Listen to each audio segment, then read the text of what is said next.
Good afternoon, my conscious co-creators. Welcome to another edition of the Conscious Consultant Hour, Awakening Humanity.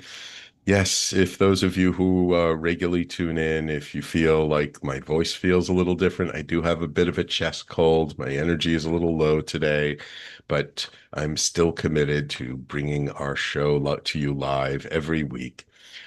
Did you catch last week's show with Cara Jean, my guest? It was a wonderful conversation. She's a great coach, and I hope you check it out. Um, and I have a wonderful guest this week. But before we get to my guest, of course, I have my blog post from a couple of years ago. And today's blog post, again, just taking these in order, is entitled "A Sacred Space is More Than a Location." There are special places on this earth, places where our souls soar, where we feel a tingle in our spine, and where it feels that anything is possible. We call these places sacred spaces. But what makes a place sacred? Is it the location or the design? Can a place be sacred in an ordinary or common way? Why is it that the place we chose so long ago is now considered sacred? There are so many things we can point to and say, that is what makes this place sacred. Yet a space may feel sacred and not be any of those things. Why is that? Because it is about the feeling we get when we enter the space, that special feeling of safety and peace. Our subtle senses tell us this is a safe place, this is sacred. For it is only in a sacred space that we can do our deep inner work and feel free enough to confront our darkest fears. The fascinating thing is that a sacred space does not have to be a physical location. It can be the space that forms between people who are open-hearted and compassionate. The space we think of as sacred is the feeling that is generated by the trust that forms between people. This is why doing group work can be so powerful, for when there is a deep trust between everyone in the group, the sacredness is enhanced and we feel safe enough to dive in deep. That special place may be only a moment in time. Once the group disperses, the space dissolves, and what was just a sacred space is now a regular space for anyone to use. We can make sacred spaces in our lives that are both physical and non-physical, as the sense of what is sacred to us is internal and intuitive. So we can create an altar in our home, and it is sacred. Or we can gather a group of trusted friends to do healing work together, and that is sacred too. So I wrote this blog post a couple of years ago, and I forget who I was having the conversation with. But they pointed out that, and I don't know, we got on the topic of sacred spaces, and they said that we make a place sacred. It's not about the physical location. It is about how we enter into the space. And so it just got me thinking on this whole track about how a sacred space does not have to be a church or a temple or a synagogue or a mosque. It doesn't have to be an ancient ruin site. It doesn't have to be where ley lines crisscross each other. a sacred space is the space that comes together when we come. It's a space that's created when we come together for a sacred purpose. And actually, I was at an event recently, and the officiant of the event said something very profound, and it was just a little piece, and then he kept going about other things, but I heard it and I caught it, and it's really stuck in my mind. He said, we make a moment or a place sacred by our awareness of the sacredness of the moment. I thought, ooh, the sacredness is always there. It's our presence to the sacredness that creates the sacred space. And it's interesting because I just heard him say that a couple of weeks ago. And now that this is my blog post this week, so timing is quite interesting. Anyway, so yeah, sacred space is something we talk a lot about in healing work, and I think my guest will probably have something to say about this, but something to think about. What makes a place sacred for you? How are you present to the sacredness of a moment in time? You know, how do we create a sense of the sacred when we're with someone, when we're engaged in something, whether it's a physical space or just a moment in time? So that's my blog post. It's entitled "A Sacred Space is More Than a Location." And of course, you can always find my blog at my personally branded website, theconsciousconsultant.com. And of course, on the station's website at talkradio.nyc/blog. Now, it is my extreme pleasure to welcome to the show psychopharmacologist and author Anton Gomez-Escolar. Anton is a psychopharmacologist who works on psychedelic research, drug education, and harm reduction. He is the founder of the social media channel Drogopedia, author of several peer-reviewed scientific articles on psychedelics, and has 3 published books on the topic, including his latest book, The Psychedelic Reawakening. Hope you can see that. He has worked at public health and drug organizations like the European Union Drugs Agency, Kosmicare and Energy Control, and has presented on psychedelics at several international scientific conferences and policy forums, including the European Parliament and the United Nations, being also invited to several important European meetings on psychedelics held at institutions like the European Medicine Agency and the Spanish government and the European College of Neuropsychopharmacology. Welcome to the Conscious Consultant Hour, Anton. Thank you very much. It's a big pleasure to be here today. And it's wonderful to have you coming all the way from Spain. I believe I've had guests from Europe on my show in the past, but it's been a while. It's been a number of months since I've had someone from across the pond, as they say.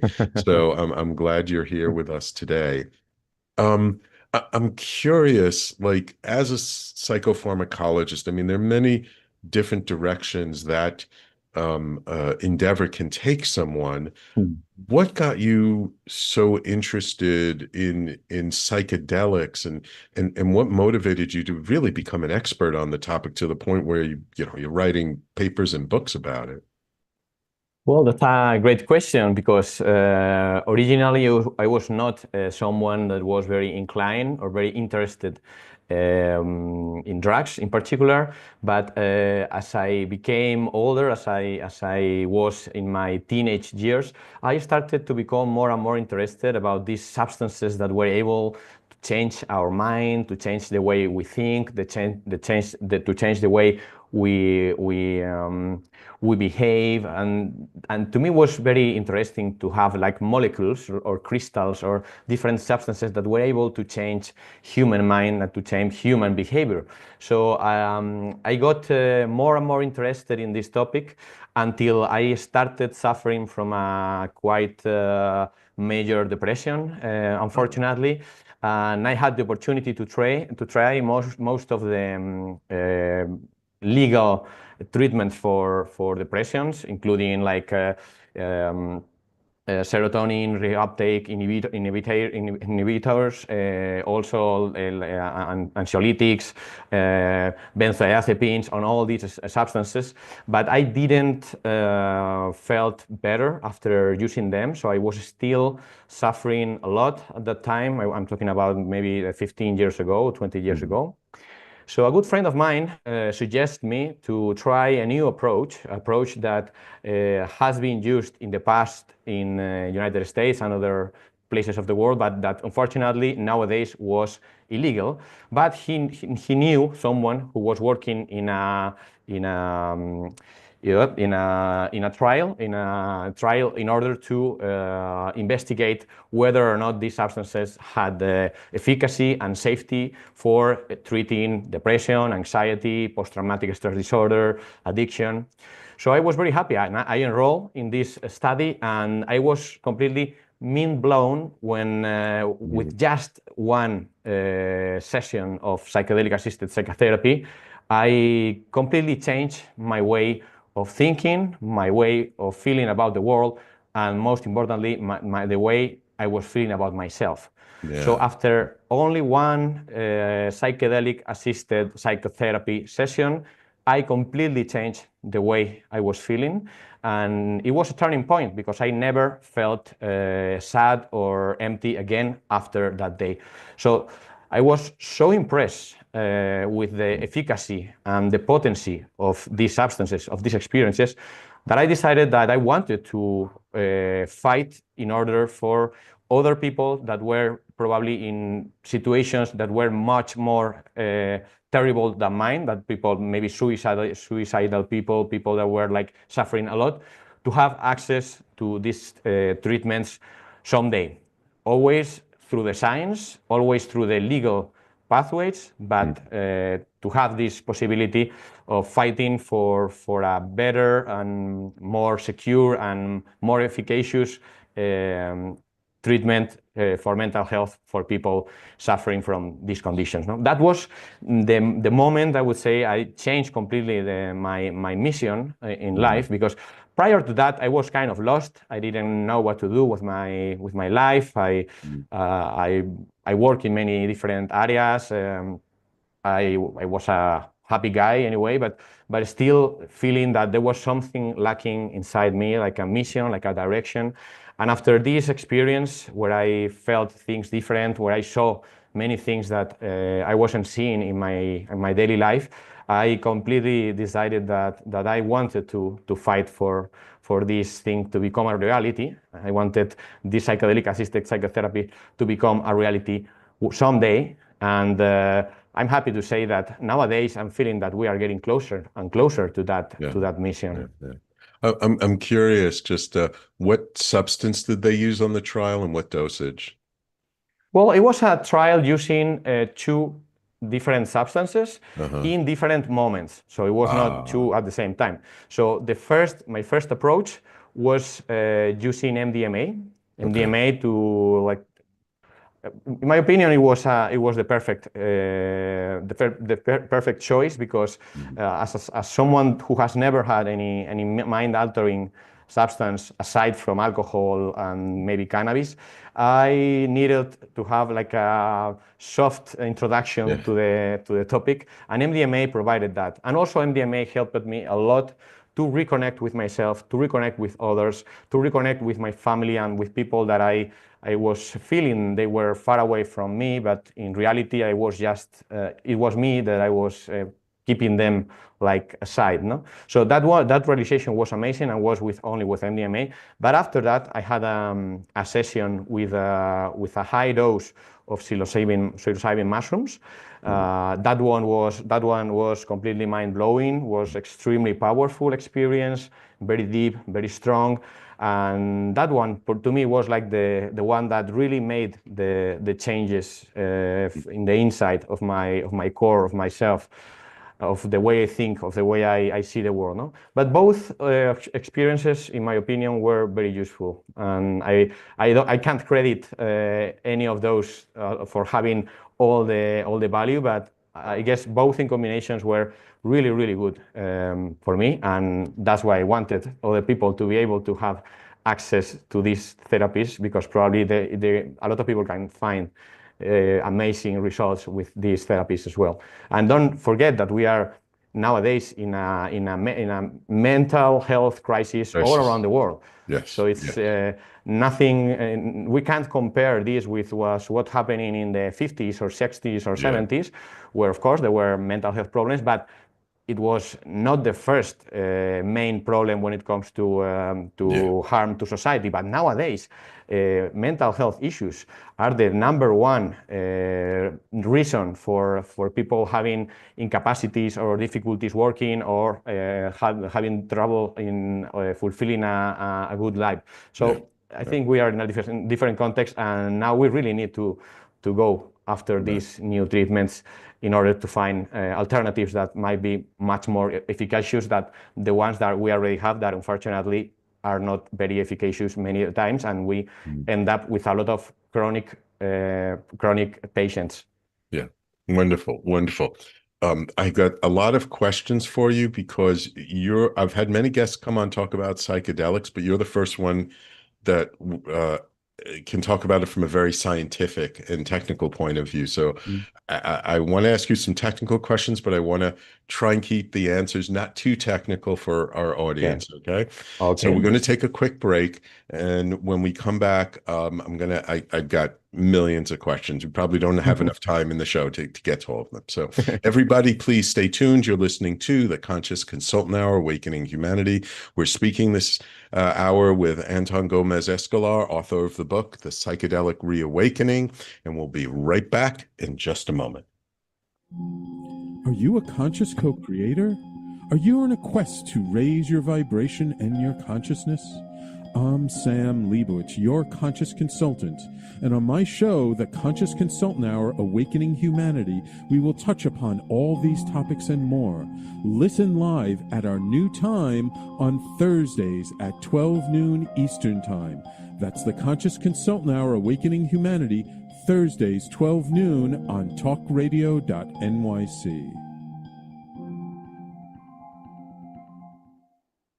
Are you a high-achieving, growth-oriented leader?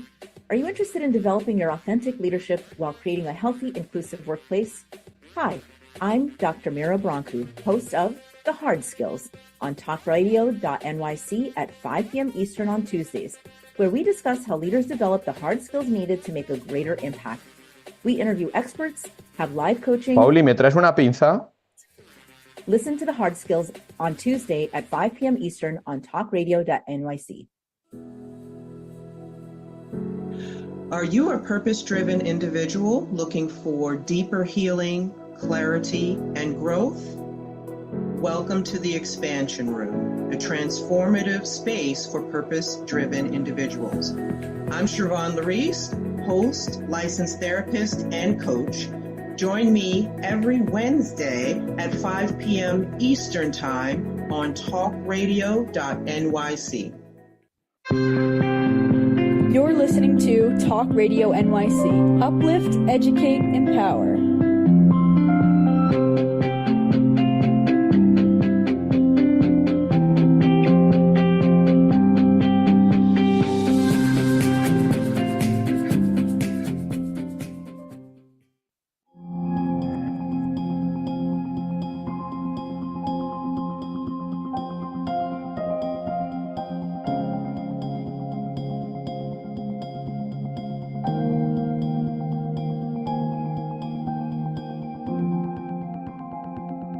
And welcome back to the Conscious Consultant Hour, Awakening Humanity. We're speaking this hour with Anton Gomez-Escolar from Spain about psychedelics and his book, The Psychedelic Reawakening. So, Anton, I admit I haven't gotten all the way through the book. I did just start off in the beginning, but even just looking through the table of contents, one of the things I really appreciate about your book is you're in the beginning talking about the neuroscience and the neurophysiology behind it. And, my audience are not medical professionals, that they're regular people. But I'm wondering if you could, just in a very broad way, explain to our audience what causes a substance like a psychedelic, whether it's MDMA, psilocybin, DMT, or ayahuasca, what causes that to alter our state of consciousness? Well, at a micro level, so if we are talking about the level of the molecules and very small things, what happens when someone ingests a psychedelic substance is that this substance gets into the brain, and into the brain it attaches to a specific kind of what is called neuroreceptor. A neuroreceptor is just like the lock that you find in the door. That's a neuroreceptor. And the receptor, that is this chemical, and the neurotransmitter, that is this chemical substance that is released in the brain with different conditions, it is like the key. So the key gets into the lock, and that makes the effect that the person is expecting to have when ingesting a drug. No? This is a very simple way of explaining how this works. What is important is that these changes that are at micro level, very small level, we can see them with microscope. When we go one step back and we see the entire brain, we can see that all these small keys getting into different locks and opening some of those makes the entire brain connectivity, so the way the neurons in the brain are interconnecting among each other, change. They change dramatically if we compare it with how they used to connect when someone is in an ordinary state of consciousness, when we are in our daily lives. So there is a big change in the way the brain connects. There is a big change in which areas of the brain are more or less activated. And as a result of all this, there is a change in the person, in the cognition, so in the way they think, in the way they feel, and in the way they behave. So all these areas, all these spheres are all changed because you are touching on the biological substrate, let's say, of that cognition. So by changing the way the neurons fire, by modulating those connectivities, by using these substances that act as keys, you are making the entire brain change the way it should be working.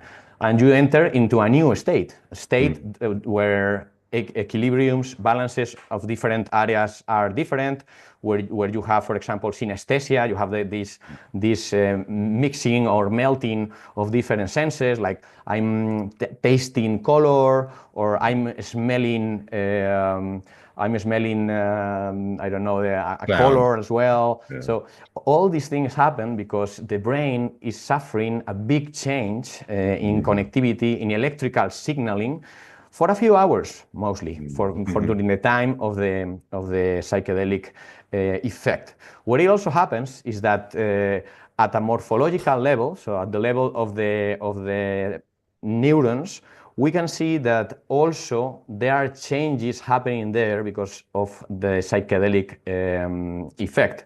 One of the most important changes that has been much more attractive in the last years is the possibility of increasing neuroplasticity, so increasing the capability of the neuronal networks of reconnecting, of growing, or looking for new connection, what is called synaptogenesis. So this makes basically the brain not only work in a different way for a few hours, but also makes neurons, axons, dendrites to start looking for new neurons, no? Looking for connection, looking for synapses. And that is a physical or a physiological process. It's not only about electricity and not only about receptors and all this neuroscientific speech. It's also happening at the level that we can measure. We can see that there is this connectivity. These neurons are growing neurites. These small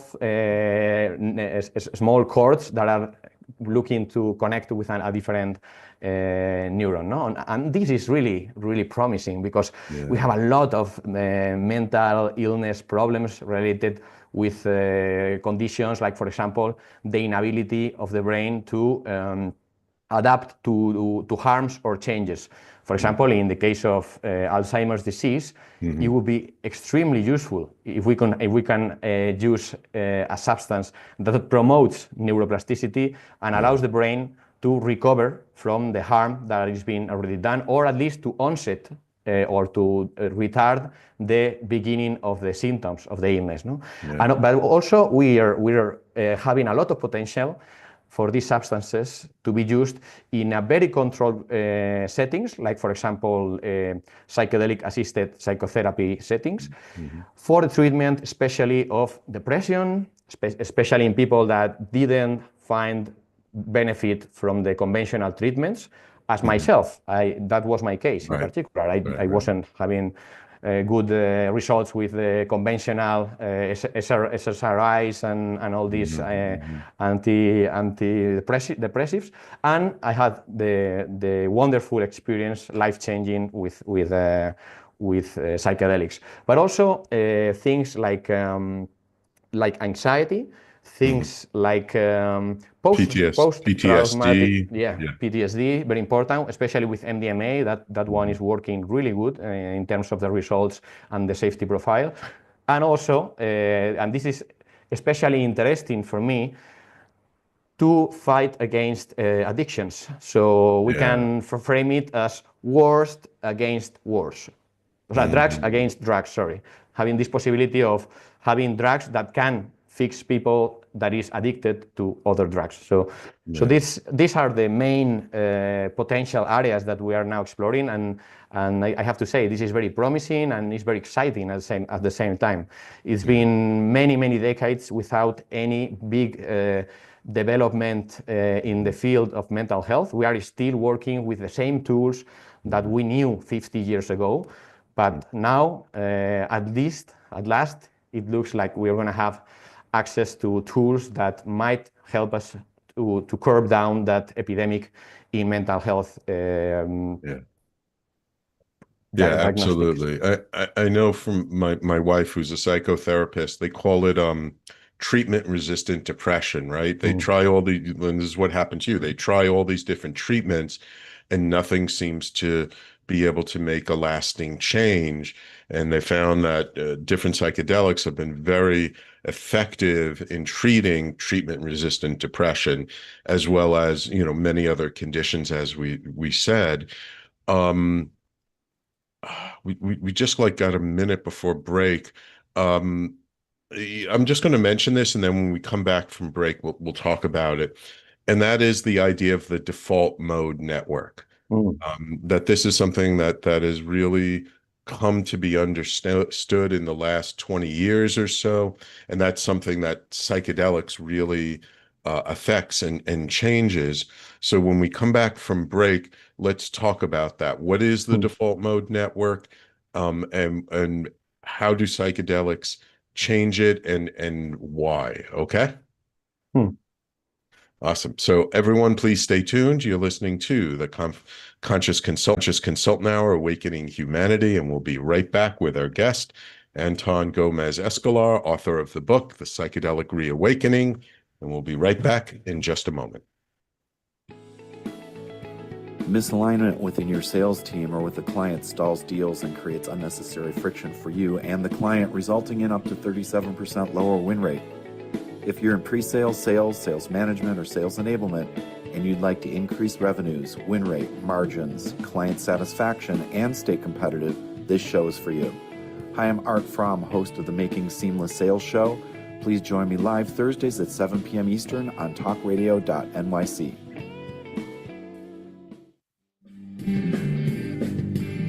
Hey everybody, it's Tommy D, the Nonprofit Sector Connector, coming at you from my attic. Each week here on talkradio.nyc, I host the program Philanthropy in Focus. Nonprofits impact us each and every day, and it's my focus to help them amplify their message and tell their story. Listen each week at 10 a.m. Eastern Standard Time until 11 a.m. Eastern Standard Time, right here on talkradio.nyc. Hi, I'm Linda Marsanico. The A Train to Sedona is a memoir about my journey to love and compassion. It's also the name of my new broadcast on Wednesdays at 12 noon. When we are spiritual, we embrace possibilities and ideas, which strengthen our mind, body, spirit, health, and wisdom. On the A Train to Sedona broadcast, I plan to interview guests who embrace these expansive practices. Join us on Wednesdays at 12 noon on Talk Radio New York City. You're listening to Talk Radio NYC at www.talkradio.nyc. Now broadcasting 24 hours a day.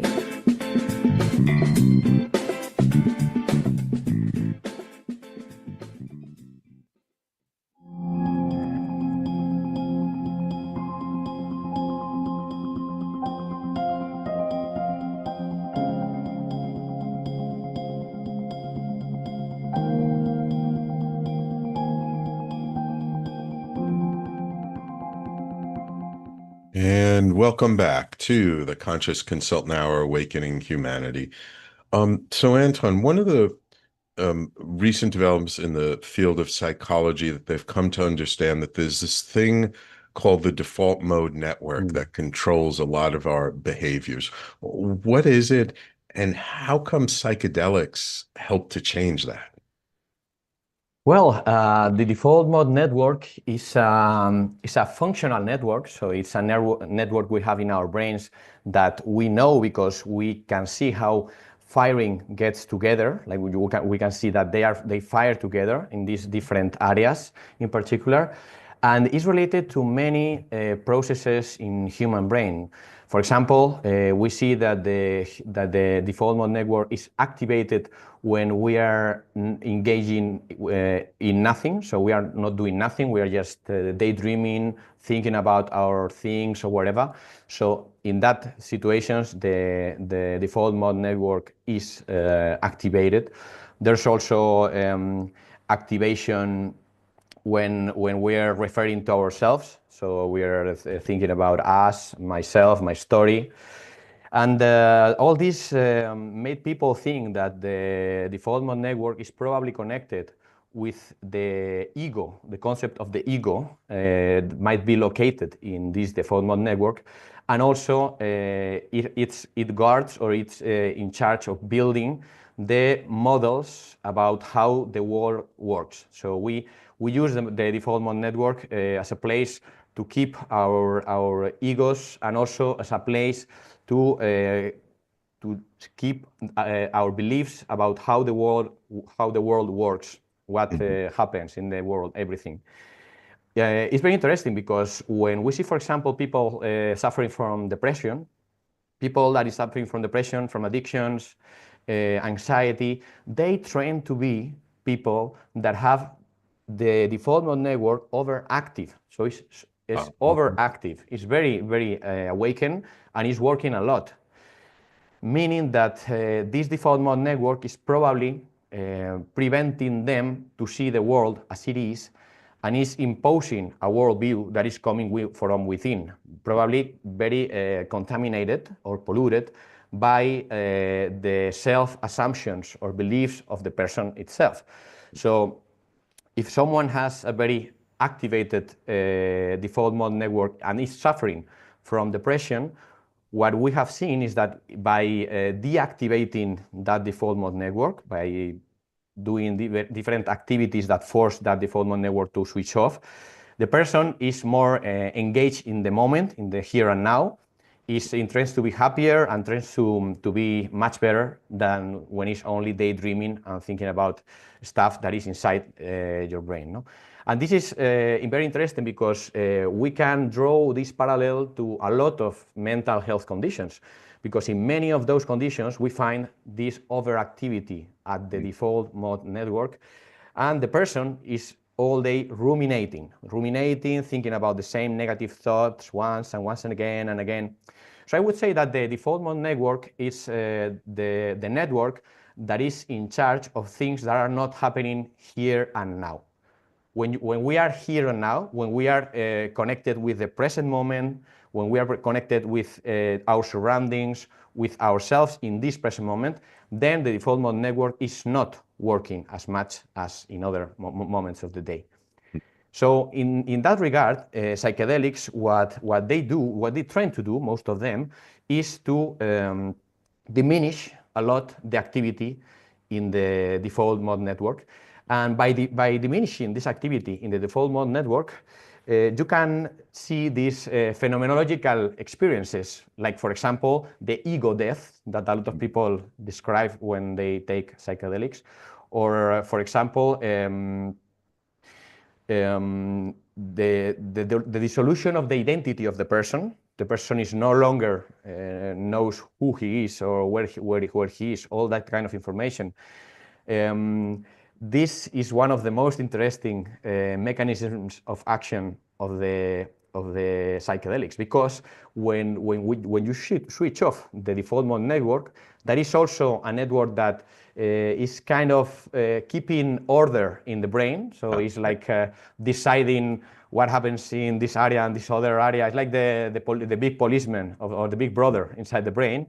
When the default mode network relaxes, then you see a surge in communications in the brain among different areas that normally don't communicate. So you get to see like a chaotic pattern of activation and communication that in particular is very useful, because if someone is in a pathological situation and the default mode network is overactive and is keeping things the way they are and is like hanging very strong to the situation in order not to change anything, if you are able to get rid of that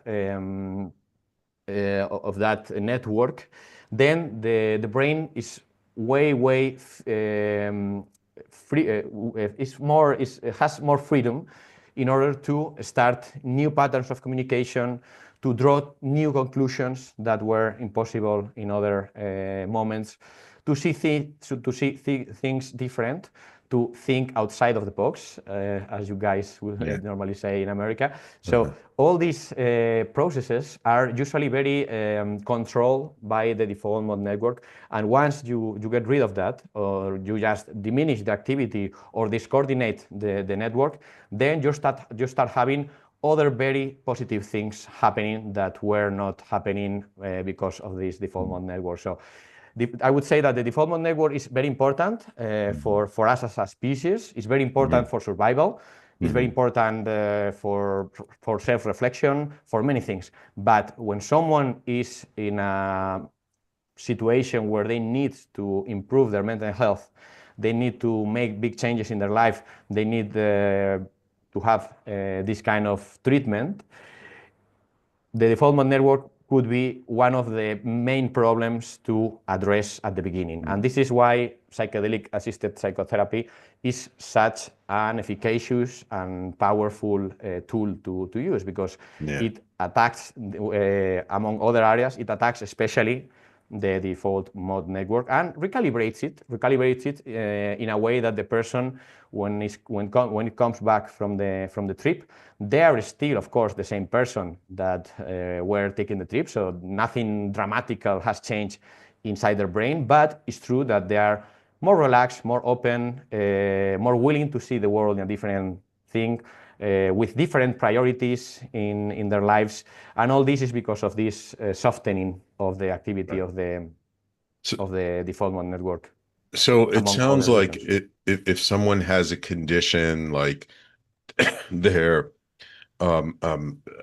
super anxious, or they have something like OCD, that's the default mode network telling them, like, watch out for this. This is a problem. That's going to be a problem. That's going to be a problem. That's going to be a problem. Constantly taking them out of presence and taking them into their worst fears.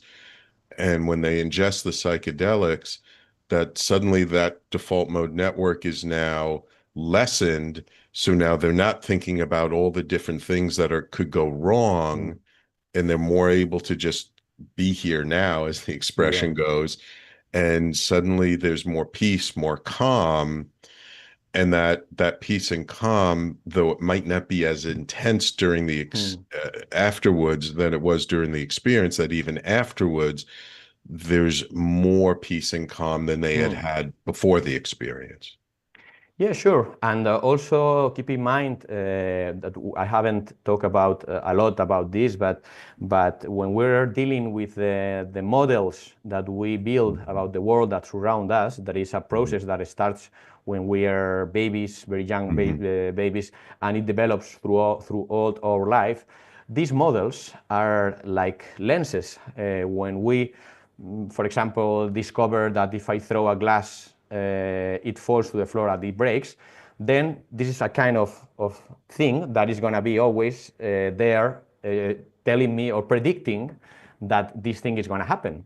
And it usually is going to happen, so this model is going to become very strong because it's going to have a lot of confirmation over time. People falling glasses are going to always be breaking. But what happens when we need to change one of these models that is very well established? It can be very difficult, especially in old people. It can be almost impossible. Imagine that your model was built during your teenage years, when some unfortunate event end up in a person raping you, for example, and then this is so stressful that it sets a model in your brain that means that you are alone in a dark place that is probably going to end up in a rape. So this is a model of how, for example, a trauma is built, and it's very difficult to change these models. And that's where psychedelics are very useful, because they not only break down this default mode network that is in charge of keeping those models of the world, but it also allows for a higher amount of neuroplasticity. Right, the interconnections, right? So you are fixing at the same time the fear or the situation, and also you are making the brain easier to remember that this is not dangerous. This was just a bad experience, but now the danger is over. There's no more worrying about this, I don't know, dark room or whatever makes the person feel anxious. So there are so many opportunities that we can use working with the brain, working with the default mode network, working in general with psychedelics, because they are super interesting substances. They have many things for us to discover yet, and this is still the beginning of a big revolution in mental health. And I really hope that we're going to see this not only in the mental health area, which is very important, of course, but I think that this is going to get into neurology, for example, to treat people with Alzheimer's, Parkinson's, or stroke, or concussions, all this kind of thing, where you need like the neurons to get repaired, to reconnect. It's probably also going to be working as a neuro anti-inflammatory in other conditions. So I'm really happy, and I really hope that this is going to keep going and bringing us all these great discoveries. In the book, I try to mention a little bit of everything. So the way I wrote it is in order to, for anyone really need, starting with level 0 or starting with any level, to be able to understand all the different areas that are important to understand when it comes to psychedelics. Not just talking about psychedelics, but also talking about pharmacology in general, in very plain terms, what is psychopharmacology, which kinds of psychedelics there are, the history of psychedelics, the uses that now people is having, and even I always want to include at the last of my books, in the last few pages, a lot about harm reduction, like practical advice. And if you're going to do it, how can you do it in order to minimize the risk as much as possible? No? That's my intent with all of these books, to be able to be also useful, not only interesting or entertaining. Right, because harm reduction is such an important part of engaging in this, because they are so powerful and so potent. If you are doing it in an unsafe environment, you can actually re-traumatize people. Yeah, of course. So I actually was going to ask you a bit more about the book, but let's do it after we come back from break. Like, who did you write it for? Because the way you wrote it is very accessible, even though there's some technical terms in it. A couple of last questions I got for you. Okay, Anton? So yeah, thank you. Everyone, please stay tuned. You're listening to the Conscious Consultant Hour. Our guest this hour has been Anton Gomez-Escolar, author of the new book, The Psychedelic Reawakening, which is what we've been discussing. And we'll be right back to finish it all up in just a moment. On Frank About Health, we're not just talking healthcare. We're managing disruption and innovation. Over the last 4 years, I've taken you from epilepsy and COVID to mental health, caregiving, and now the front lines of healthcare transformation. Stay tuned for a healthier future as we bring on the innovators, professionals, storytellers, and advocates who show you how to own your healthcare every Thursday at 5 p.m. Eastern Time on talkradio.nyc. Ready to serve up success with a splash? Hi, I'm Bruce Kramer, a.k.a. the Corporate Cockroach. I'm the Renaissance woman, Angie Snowball. And I'm your strategy doctor, Dr. Navtej Desange, inviting you to serving up success with a splash. Join us as we shake things up with real talk and real strategies centered around awareness, action, and accountability. And yes, there really is a cocktail involved. Please join us and sip your way to success. Serving up success with a splash, where wisdom meets happy hours. Cheers! Cheers! You're listening to Talk Radio NYC at www.talkradio.nyc. Now broadcasting 24 hours a day.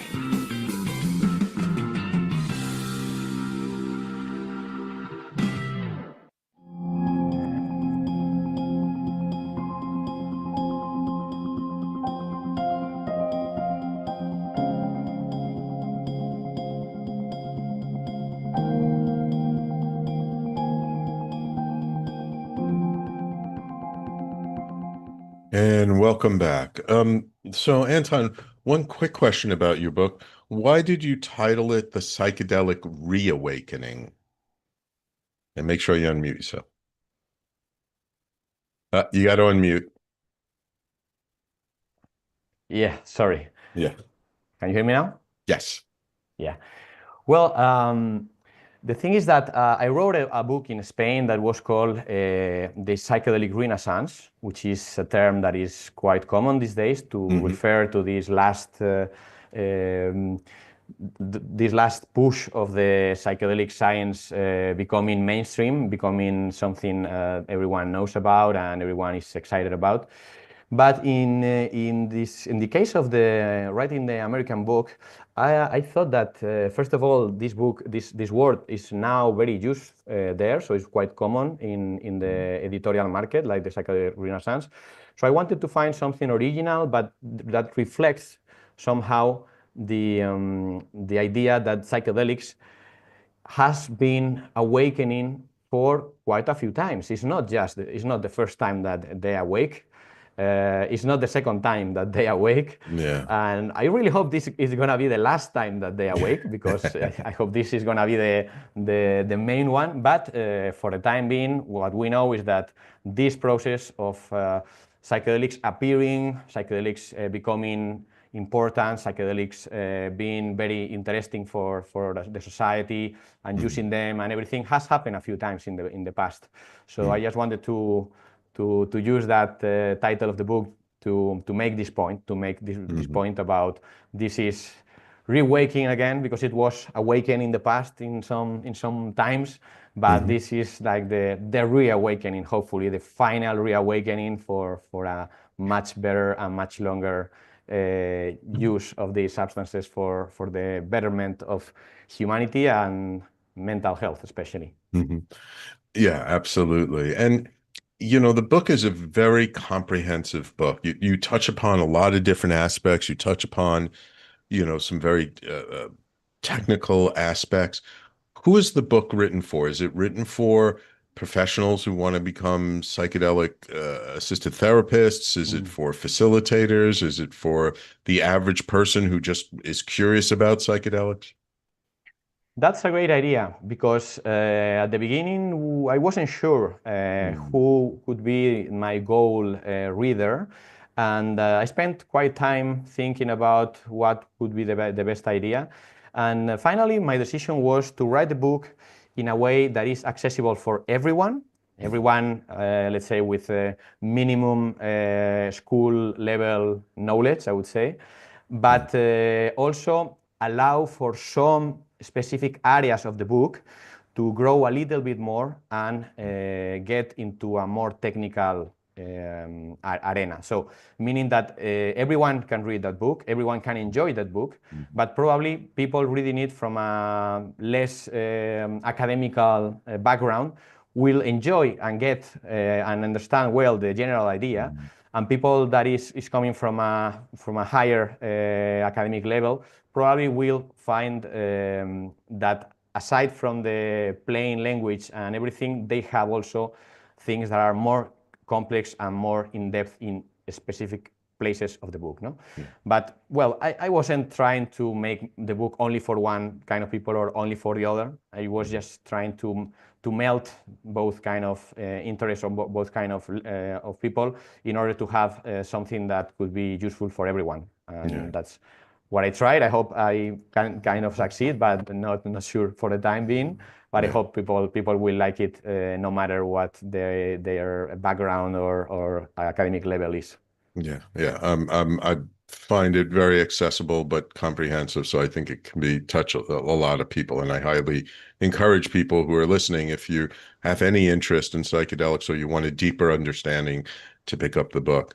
I'm curious. I remember I heard about a study a few years ago where they looked at brain scans of longtime meditators who had been meditating 20, 30 years, Buddhist monks and stuff.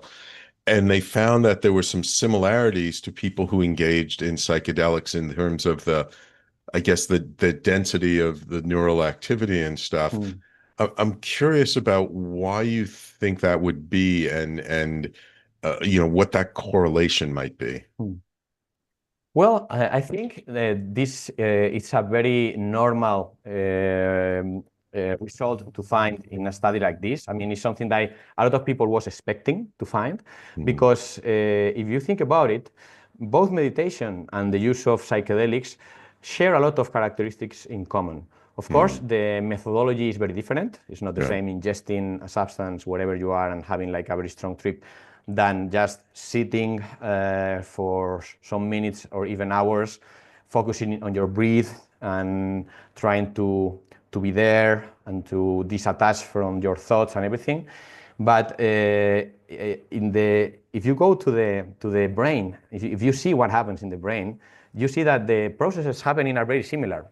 For example, there is this reduction of the activity of the default mode network that we said before, that is in charge of keeping the high level beliefs or belief models of the world that we have built over our life. Also,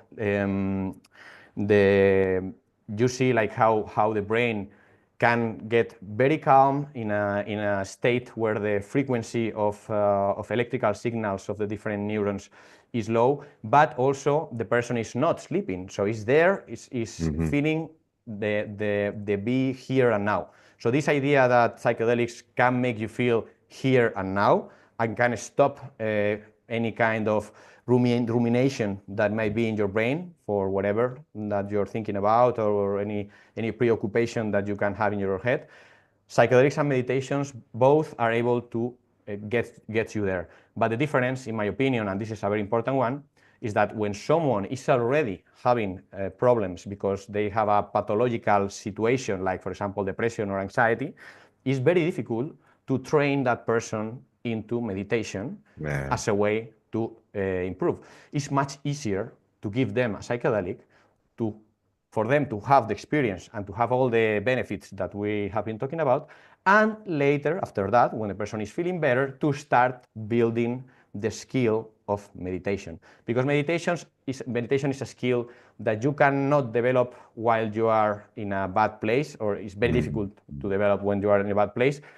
It's a tool that should be developed when you are in a good moment, to use it when you are in a bad moment. No? But it's important to have this possibility, and that's why psychedelics, in my opinion, are going to be preferable if we compare them to meditation, in order to take someone with a major depression that is going to struggle a lot to be every day for 5 minutes, 10 minutes, or half an hour focus in breathing and everything. It's going to be probably much easier for them just to take a substance in a controlled and very well supervised environment with professional mental health, and then have the experience. And later, after that, they can start developing the capacity or the natural way of accessing these states without the substance. No?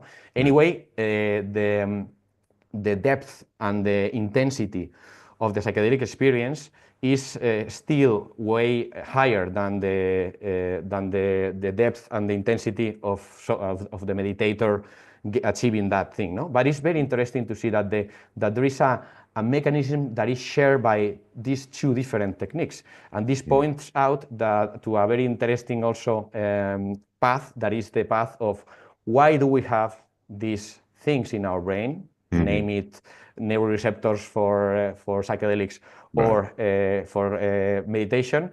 What is the role of this receptor there, and why they are so important for our survival, that we have kept them over millions and millions and millions of years. So we are touching here in something that is important for the survival of the human being, and it's not just people having hallucination with using recreational drugs and having unuseful experiences. We are talking about having useful, important experiences in a good setting with good control, and especially with good outcomes, and hopefully with a curation as the end of the path. Well, Anton, unfortunately, we have to leave it there. As I said, I have many more questions for you that I knew we wouldn't get to. But if you ever come out with a new book or anything new, I would love to have you back on the show in the future. Sure. If people want to learn more about you or get in touch with you, how can they find you online? Where would they reach out to you? Yeah, well, on my social networks, my name is Anton Gomez-Escolar, but everyone can find me easier by typing Drogopedia. Drogopedia is the website I developed for drug education purposes and harm reduction, and it's also an account that is in TikTok, in Instagram, in YouTube, in X, in all the social networks. So wonderful. Anton Gomez-Escolar or Drogopedia, both are places you can find me easy, and I will be super glad and happy to answer to anyone interested in. Wonderful. Thank you so much, Anton. So much for taking the time to come on the show today and share your knowledge and wisdom. And again, the name of his new book is The Psychedelic Reawakening. This is what it looks like if you're watching the live stream. Highly recommend the book. Thank you, Anton. And of course, thank you, my loyal listeners, for tuning in each week. Without you, there is no show. And if you did miss any part of today's show, you can always catch the replay on talkradio.nyc or on any of the podcasting platforms, Apple, Spotify, Pandora, iHeartRadio, Amazon. Thank you for tuning in. Take care, everyone. We will talk to you all next week.